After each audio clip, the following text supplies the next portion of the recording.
Tonight, we report on how Grant County could be losing $420,000 and how a group of volunteers made life easier for one couple. So what's going on in sports, Bob? The Moses Lake girls basketball team brings home state hardware. Stick around to find out where they placed. Here's a look at our Weather Center forecast. Good to be with you. Conditions improving considerably overnight tonight, but unsettled weather is in the forecast. All the details in just a few moments. I'm Alan Troop. Stay tuned for all of this and much more on iFIBER 1 News. From the iFIBER 1 HD studio here in the heart of the Columbia Basin, this is iFIBER 1 News. Your #1 source for local news, sports headlines, and our very own Weather Center forecast covering the entire Columbia Basin. This is iFIBER 1 News, and it starts now.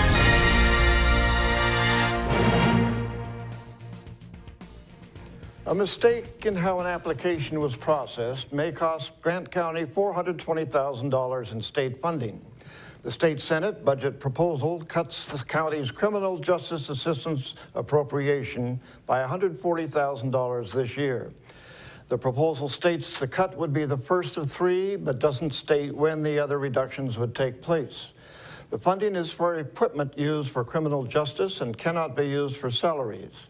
The Senate cut the funding after it received notice a grant the county received to pay for the David Nichols murder case was awarded incorrectly from a different fund, the Extraordinary Criminal Justice Costs Program. Nichols was convicted of murdering Ephrata's Sage Monroe, and the murder trial cost the county nearly $700,000. The majority of the cost, roughly $535,000, paid for Nichols' defense team. One person was injured in a collision in Ephrata. Janet Stevenson, a 64-year-old Royal City woman, was stopped in a 2010 Ford Escape at the intersection of Basin Street and 3rd Avenue on Friday afternoon, when Janice Thompson, a 59-year-old Ephrata woman, reportedly rear-ended her with a 2001 Honda Accord. According to Ephrata police, Stevenson was injured in the collision and taken to Columbia Basin Hospital. Police are still investigating the collision and haven't issued a citation. A drop in the water behind Wanapum Dam may affect farmers using it for irrigation. 10 irrigators use the water, and most of them operate orchards between Trinidad and the Rock Island Dam. Grant PUD spokesman Chuck Allen said it's unknown how much water they pull from the Columbia River each year. Grant PUD lowered the water behind the dam as a measure to stabilize it after a 65-foot-long, 2-inch-tall crack was found in a pillar supporting a portion of the dam's spillway. The water is at its lowest level since the dam was built in 1963 and helped stabilize the pillar and close the crack. Allen said stabilization was the utility's first goal, and the second goal is determining what caused the crack so officials can find a solution. The drop in the water led to several of the intake pipes for the irrigation systems being above the water line. When a couple needed help in their home, a group of volunteers came to their aid. Reporter Vivian Huang has the story. Remodeling rooms is a common undertaking for most people. But for Ray and Verna Lazier, a new bathroom also brought forth new lifelong friends.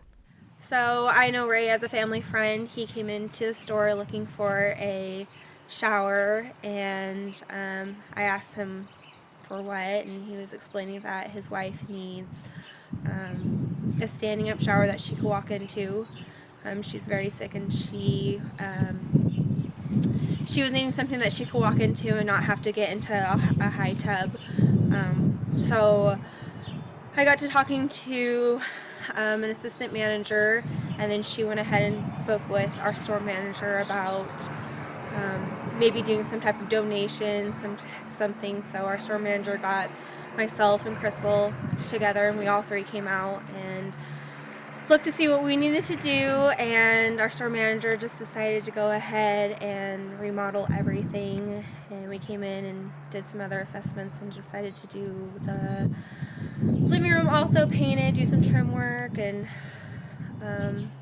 Crystal's the main one that gets everyone together and does all volunteering and everything. So we couldn't have asked for a better family to do this for. For sure. They're great people, so giving back to them is wonderful for all of us involved. So To us, that's, I think, the most special thing about this is giving back to them for somebody who definitely deserves it. According to team captain Crystal Johnson, a large group of volunteers were involved who donated their time to construct the new bathroom. I really don't know how to explain this. It's just that they're so wonderful to come in and do this for Verna. You know, we've been together for 45 years.